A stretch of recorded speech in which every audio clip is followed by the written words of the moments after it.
السلام عليكم. اليوم في هذا الفيديو جايب لكم قنوات تعرض مسلسلات تركية على قمر النايل. فلايك اشتراك في هذه القناة، وهيا بنا الآن ننطلق في عرض الترددات والمسلسلات الناقلة على هذه القنوات. فهيا بنا لننطلق. فأول قناة موجودة معنا في هذا الفيديو، وكما تعلمون قناة الفجر الجزائرية أقوى قناة على قمر النايل العارضة للمسلسلات التركية.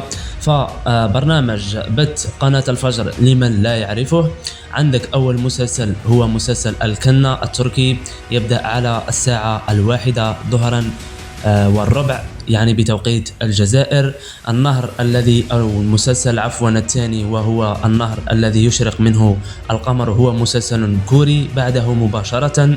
ثم عندك مسلسل الحلقة، هو مسلسل تركي على الساعة 4 مساء بتوقيت الجزائر.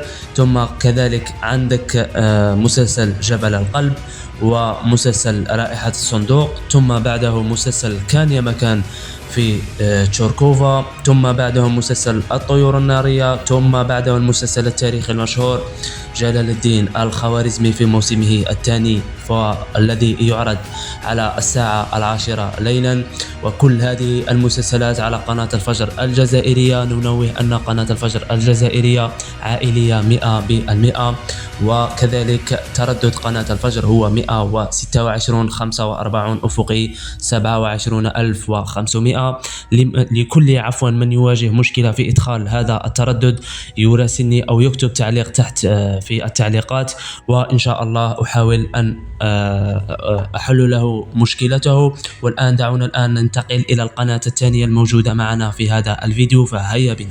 الآن ننتقل إلى القناة الموجودة معنا في هذا الفيديو، وهي ميكس بالعربي، ثاني أقوى قناة عارضة للمسلسلات التركية على قمر النايل. تردد هذه القناة 118 42 27500 أفقي، هذا هو تردد هذه القناة. هذه القناة تعرض باقة كبيرة من المسلسلات التركية، إضافة إلى أنها مسلسلات تركية مترجمة لمن يعني لا يحبذ المدبلج، فهذه تعرض قنوات أو عفوا تعرض مسلسلات تركية مترجمة للغة العربية.